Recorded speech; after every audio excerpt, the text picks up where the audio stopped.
ओम शांति। आज की मुरली है 30/7/2025 की मुरली है। भवन का प्रातः मुरली ओम शांति बाप दादा मधुबन। मीठे बाबा के मधुर महावाक्य। भवन का मीठे बच्चे, माया दुश्मन तुम्हारे सामने है, इसलिए अपनी बहुत बहुत संभाल करनी है। अगर चलते चलते माया में फंस गए तो अपनी तकदीर को लकीर लगा देंगे। आज का प्रश्न है, तुम राजयोगी बच्चों का मुख्य कर्तव्य क्या है? उत्तर है, पढ़ना और पढ़ाना है। यही तुम्हारा मुख्य कर्तव्य है।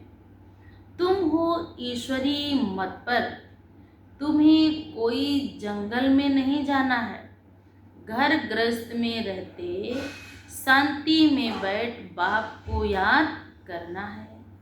अल्फ और बे, इन्हीं दो शब्दों में तुम्हारी सारी पढ़ाई याद आ जाती है। ओम शांति। बाप भी ब्रह्मा द्वारा कह सकते हैं कि बच्चों गुड मॉर्निंग, परंतु फिर बच्चों को भी रिस्पॉन्ड देना पड़े। यहाँ है ही बाप और बच्चों का कनेक्शन। नए जो हैं जब तक पक्के हो जाएं कुछ ना कुछ पूछते रहेंगे।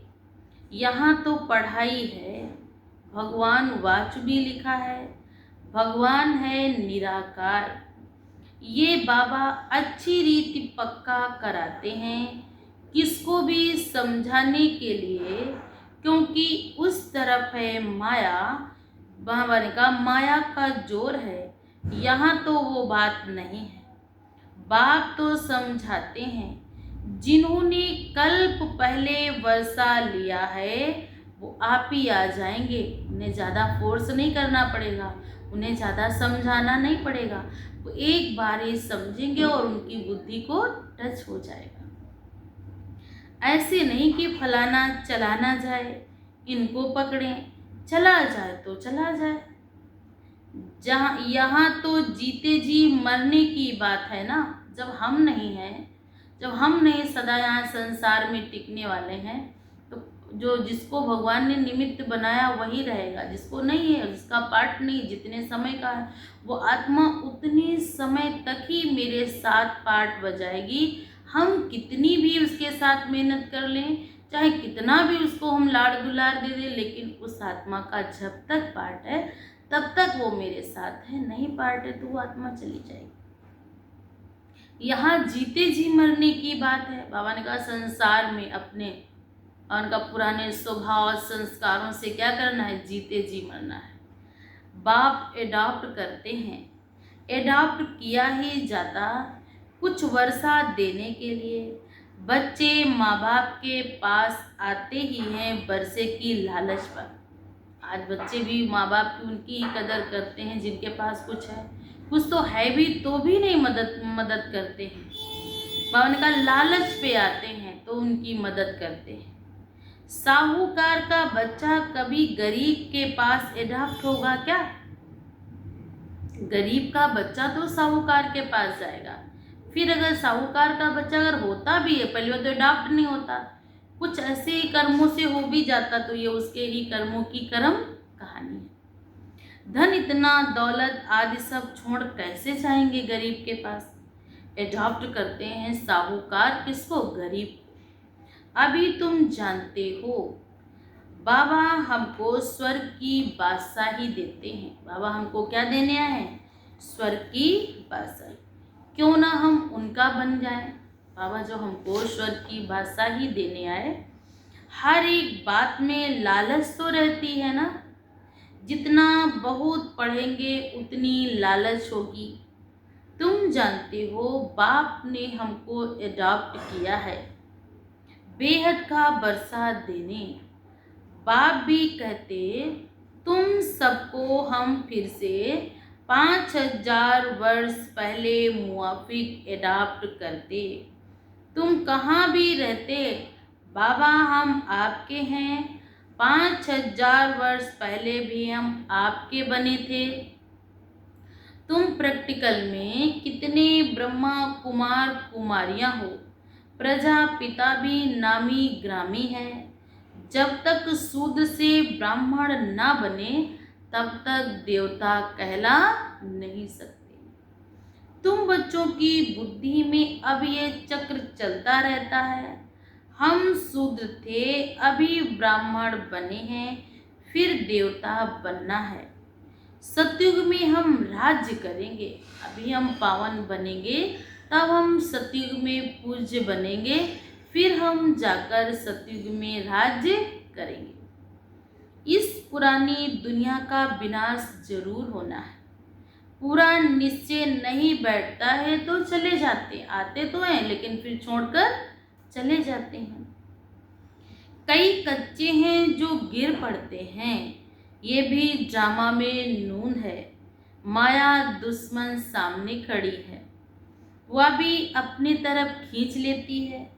बाप घड़ी घड़ी पक्का कराते हैं, माया में नहीं फंसना है, नहीं तो अपनी तकदीर को ही लकीर लगा देंगे।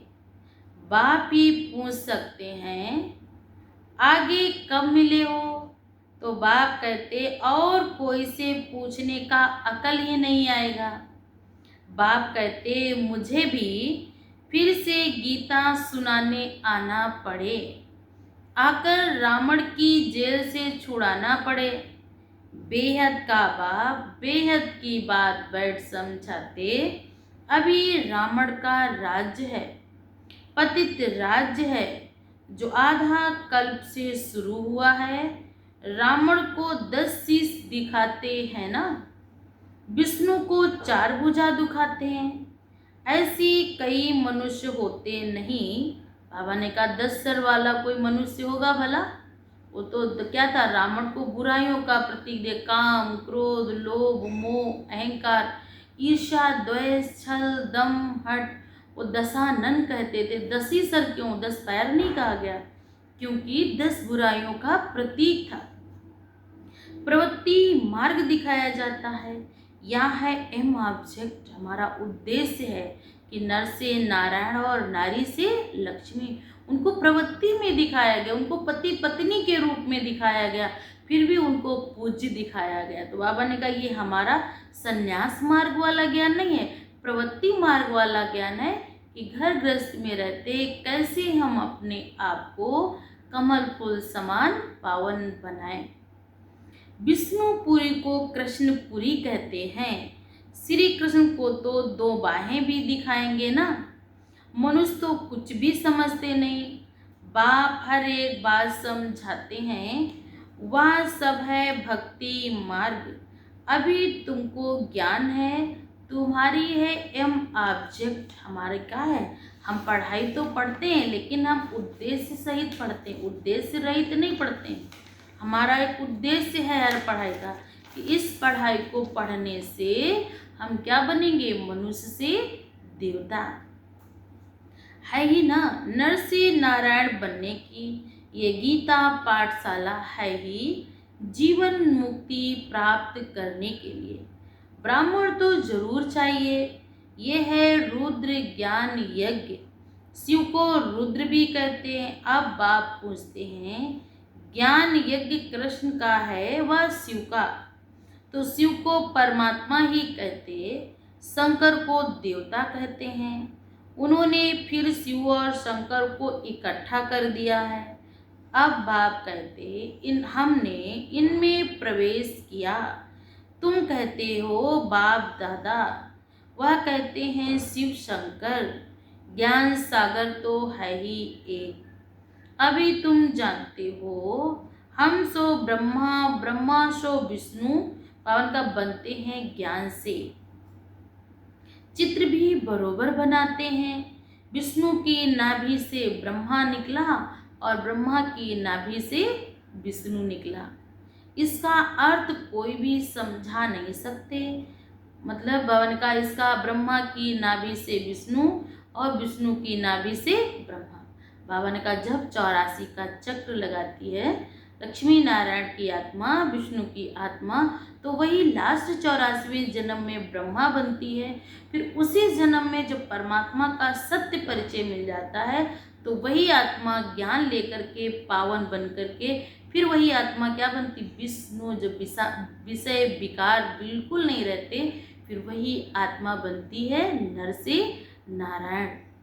फिर बाबा ने कहा अभी एक ज्ञान सागर बैठ समझाते, बाकी चित्र इतने ढेर बनाए हैं वह कोई यथार्थ नहीं है, वह सब हैं भक्ति मार्ग के। मनुष्य कोई 8-10 भुजा वाले होते नहीं, ये तो सिर्फ प्रवृत्ति मार्ग दिखाया है।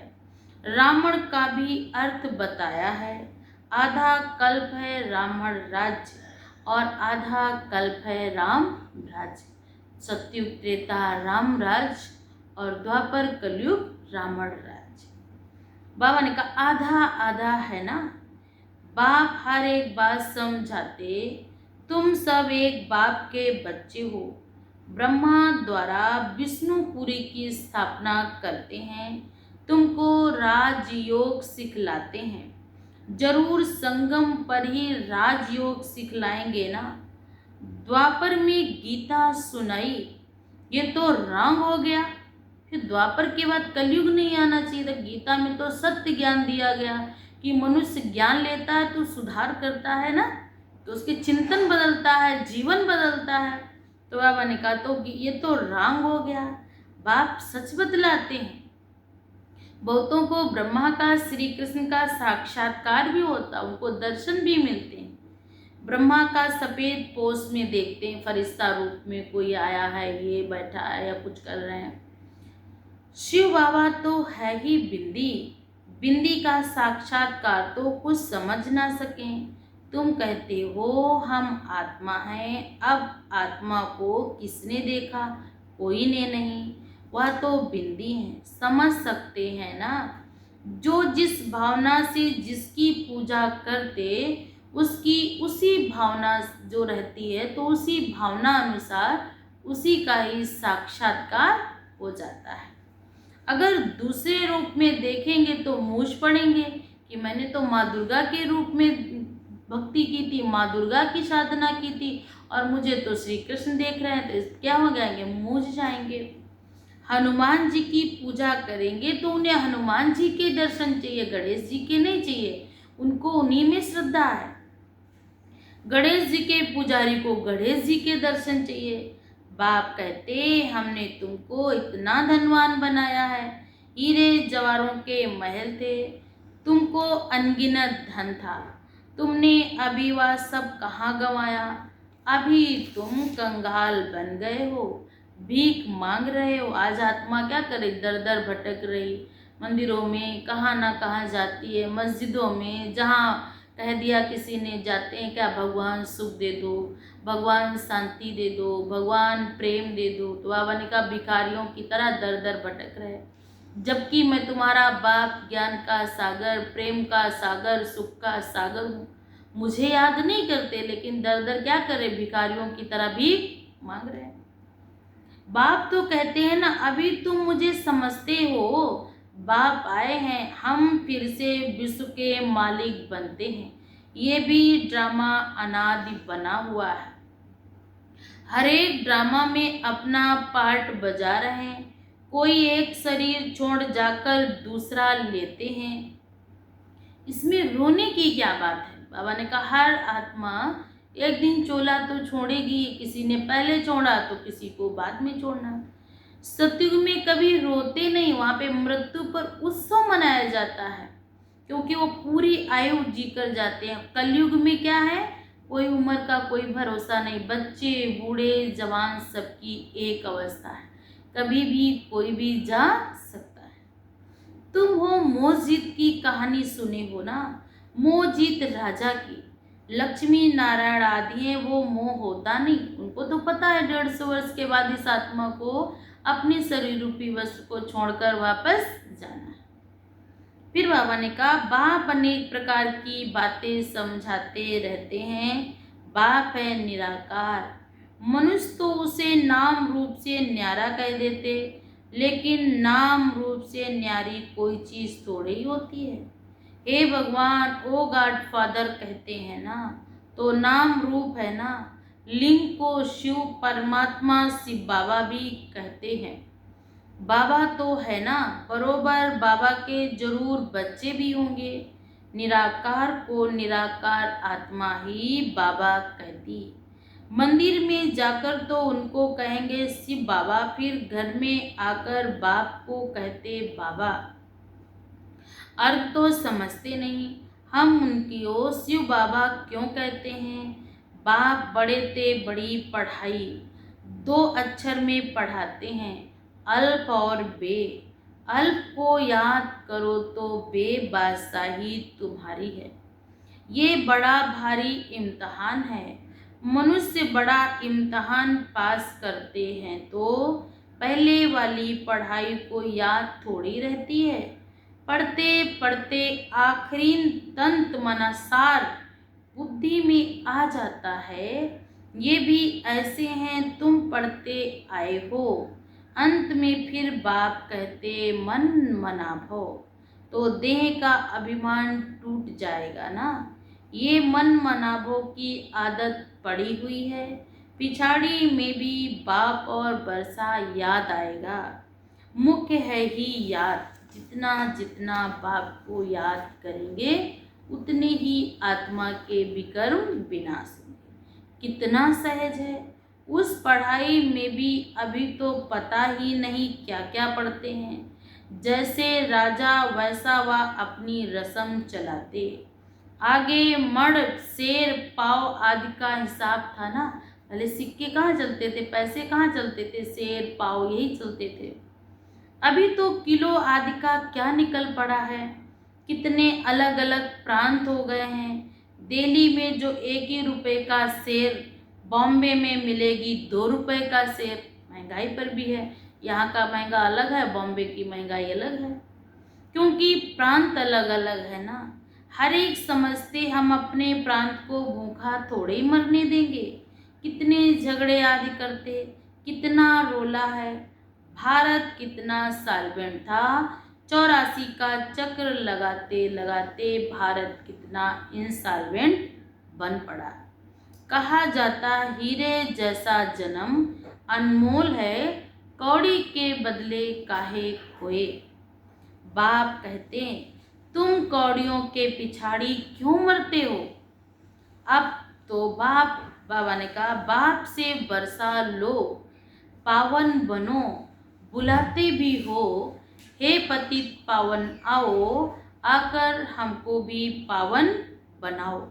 तो इससे सिद्ध होता है कि हम पावन नहीं थे, तभी हम उस पतित पावन बाप को बुलाते हैं कि हे प्रभु आओ, हमको भी पावन बनाओ। अभी नहीं है ना, अभी है कलयुग।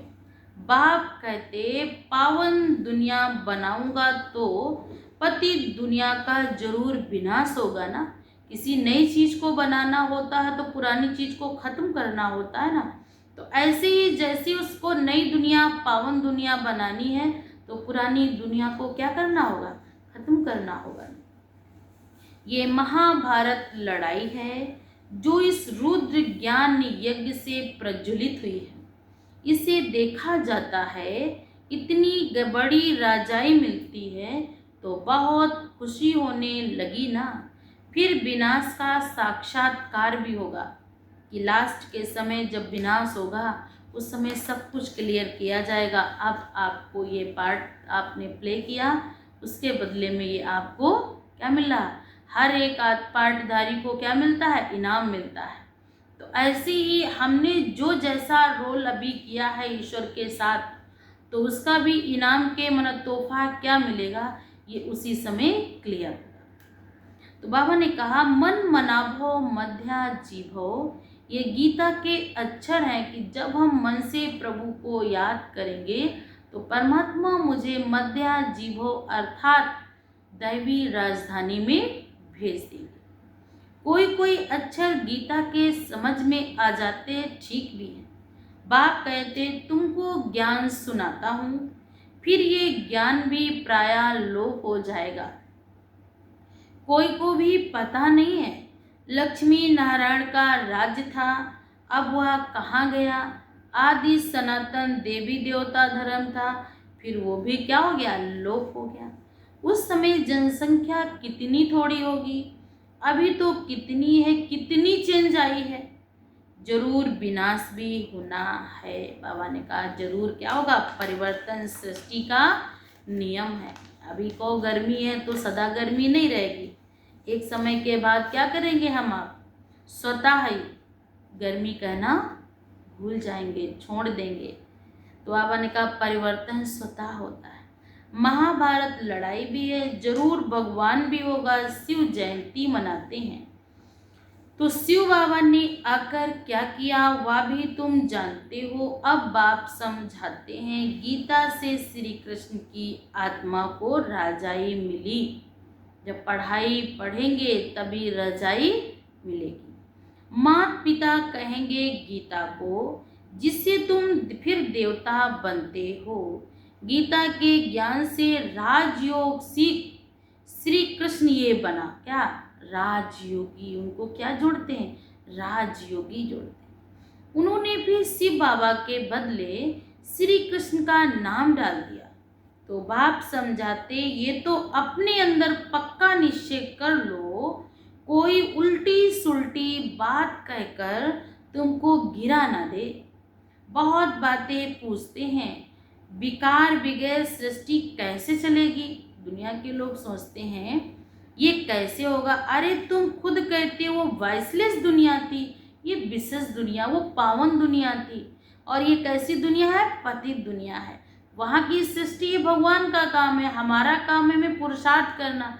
अब हम अपने लिए ना सोचे, सृष्टि का सोचे। पहले हम अपने को आपको बदलें, हम अपने आप को पावन बनाएं, क्योंकि जैसा चिंतन होगा वैसा जीवन होगा। संपूर्ण निर्विकारी कहते हो ना, गाते भी हो ना, देवी देवता क्या थे, संपूर्ण पवित्र, संपूर्ण निर्विकारी, मर्यादा पुरुषोत्तम, हाँ, अहिंसा परमो देवी देवता धर्म गाया हुआ है ना। फिर विकार की बात कैसे हो सकती है। अब तुम जानते हो बेहद के बाप से बेहद की बादशाही मिलती है, तो ऐसे बाप को क्यों नहीं याद करेंगे। ये तो है ही पतित दुनिया। कुंभ के मेले में कितने लाखों जाते हैं। अब बाप कहते वहाँ एक गुप्त नदी दिखाई, किसको कहते हैं, त्रिवेणी कहते हैं। सरस्वती को क्या दिखाया गया, गुप्त। ये नदी गुप्त होती है क्या, कोई कोई नदी गुप्त हो सकती है, लेकिन क्या बताया गया कि वहाँ पर त्रिवेणी में जब जाएंगे संगम पर, तो सरस्वती को क्या दिखाया गया, उनकी धारा को गुप्त दिखाया। यहाँ भी गौमुख बनाया, कहते यहाँ से गंगा निकली। अरे गंगा रास्ता लेकर समुद्र से जाएंगी, यहाँ तुम्हारे पास पहाड़ पर आएंगी। भक्ति मार्ग में कितनी बातें हैं, ज्ञान अलग है और भक्ति अलग है। एक है हद का वैराग्य, दूसरा है बेहद का वैराग्य। सन्यासी घर बार छोड़कर जंगल में रहते हैं, यहाँ तो वो बात भी नहीं। बाबा ने कहा घर गृहस्थ में रहो, परिवार भी साथ हो, लेकिन कैसे रहना है, न्यारे और प्यारे। यहाँ तो बात ही नहीं। तुम बुद्धि से सारी पुरानी दुनिया का संन्यास करते हो। तुम राजयोगी, बच्चों का मुख्य कर्तव्य है पढ़ना और पढ़ाना। अब राजयोग कोई जंगल में थोड़ी जाएंगे जहाँ में पढ़ाई होगी, ये स्कूल है, ब्रांचेज निकलती जाती हैं। तुम बच्चे राजयोग सीख रहे हो। भगवान मुझे क्या सिखा रहा, राजयोग। इस योग को सीखने से आत्मा क्या बनेगी, राजाओं का राजा। क्योंकि परमात्मा हमें इसके योग के, इस पढ़ाई के आगे और कोई पढ़ाई भी नहीं, क्योंकि ये राजयोग है। गीता में स्पष्ट कहा गया कि राजयोग को पढ़ने से आत्मा सीधे कहाँ जाएगी, स्वर्ग में। जंगल में थोड़ी सिखाया जाएगा, यहाँ स्कूल की ब्रांचेज है ना। और शिव बाबा से पढ़े हुए ब्राह्मण ब्राह्मणियाँ सिखाते हैं। एक शिव बाबा थोड़ी सबको बैठकर सिखाएगा। ये हुई पांडव गवर्नमेंट। तुम हो ईश्वरी मत पर, यहाँ तुम कितना शांति में बैठे हो। बाहर से अनेक हंगामे हैं, दुनिया में देखो कितने कितने हंगामे हैं, क्या क्या हो रहा है। तो बाबा ने कहा लेकिन आप यहाँ कैसे बैठे हैं, शांति से। बाप कहते हैं 5 विकारों का दान दो तो ग्रहण छूट जाएंगे। अरे मेरे तो बनो। बाबा ने कहा चलो ठीक है, कुछ ना करो तो सिर्फ क्या करो, बाप के तो बनो। मैं तुम्हारी सब मनोकामनाएं पूरी करूंगा। आज भगवान गारंटी ले रहा है। तुम बच्चे जानते हो अभी हम सुखधाम जाते हैं, दुखधाम की आग लगनी है। दुखधाम को क्या लगना है, आग लगनी है। बच्चों को विनाश का साक्षात्कार भी किया। अब टाइम बहुत थोड़ा है, इसलिए याद की यात्रा में लग जाएंगे तो विकर्म विनाश होंगे और ऊंच पद भी पाएंगे। अच्छा, मीठे मीठे सिकिल्दे बच्चों प्रति माता पिता बाप दादा का याद प्यार और गुड मॉर्निंग। रूहानी बाप की रूहानी बच्चों को नमस्ते। हम सब रूहानी बच्चों की तरफ से रूहानी माता पिता बाप दादा को याद प्यार और गुड मॉर्निंग। नमस्ते बाबा, नमस्ते, शुक्रिया बाबा, शुक्रिया। आज धारणा के लिए मुख्य सार है और बाबा ने नंबर 1 पॉइंट दिया है, बाप और बरसे का पूरा अधिकार लेने के लिए जीते जी मरना है। बाबा ने कहा एडाप्ट जो होना है, कभी भी अपनी ऊंची तकदीर को लकीर नहीं लगानी है। जो मेरा भाग्य है उस भाग्य में कभी भी लकीर नहीं लगानी है। नंबर 2, कोई भी उल्टी सुल्टी बातें सुनकर संशय में नहीं आना। कोई कहेगा हाँ पता है तुम्हारा क्या है, सब ऐसे ही है, तो हमने कहा संशय में नहीं आना है, भगवान पर संपूर्ण निश्चय रखना है। जरा भी निश्चय ना हिले, अंगद की तरह अचल और अडोल बनना है। इस दुखधाम को आग लगने वाली है, इसलिए इससे अपना बुद्धि योग निकाल लेना है। आज का वरदान है, विशेषता रूपी संजीवनी बूटी द्वारा मूर्छित को सुरजीत करने वाले विशेष आत्मा भाव। आज का भावार्थ है कि हर आत्मा को श्रेष्ठ स्मृति की विशेषताओं की स्मृति रूपी संजीवनी बूटी खिलाओ तो वह मूर्छित से सुरजीत हो जाएंगे। विशेषताओं के स्वरूप का दर्पण उनके सामने रखो। दूसरों को स्मृति दिलाने से आप विशेष आत्मा बन जाएंगे। अगर आप किसी को कमजोरी सुनाएंगे तो वह छिपाएंगे, टाल देंगे। आप विशेषताओं तो स्वयं में ही अपनी कमजोरी स्पष्ट अनुभव करेंगे। इसी संजीवनी बूटी से मूर्छित को सुरजीत कर उड़ते चलो और उड़ाते चलो। आज का स्लोगन है, नाम मान शान व साधनों का संकल्प में भी बाबा ने कहा त्याग ही महान त्याग। आज के अव्यक्त इशारे, संकल्पों की शक्ति जमा कर श्रेष्ठ सेवा के निमित्त बनो। बाबा ने कहा निमित्त बने हुए बच्चों को विशेष अपने हर संकल्प के ऊपर अटेंशन देना चाहिए। जब आप निर्विकल्प निर्व्यर्थ संकल्प रहेंगे तब बुद्धि ठीक निर्णय करेगी। निर्णय ठीक है तो निवारण भी सहज कर लेंगे।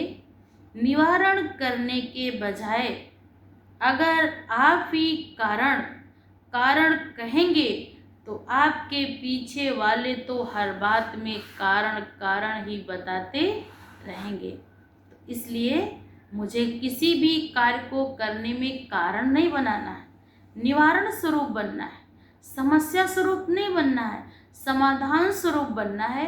क्योंकि हम बीज हैं, इस सृष्टि की हम बीज आत्मा है। जैसे मेरे संकल्प रूपी बीज इस धरनी में बोएंगे तो उस धरनी से जो संकल्प रूपी अगर श्रेष्ठ संकल्प के बीज बोएंगे तो श्रेष्ठ संकल्प का ही पौधा भी उगेगा और फल भी श्रेष्ठ संकल्प के मिलेंगे। अगर व्यर्थ संकल्पों के पौधे को बीज को बोएंगे तो व्यर्थ संकल्प व्यर्थ फल भी आएगा। तो हम आत्मा समस्या स्वरूप नहीं बनना है, समाधान स्वरूप बनना है, कारण नहीं बताना है, निवारण बताना है, हर चीज़ का निवारण स्वरूप बनना है। क्योंकि जैसे आप इस सृष्टि के पूर्वज आत्मा हो, अगर आप कारण बताएंगे तो आपके पीछे आने वाले भी और ज़्यादा हर बात में कारण था, ये था, वो था, ये सारे तमाम कारण हैं वो बताते रहेंगे। अच्छा, ओम शांति।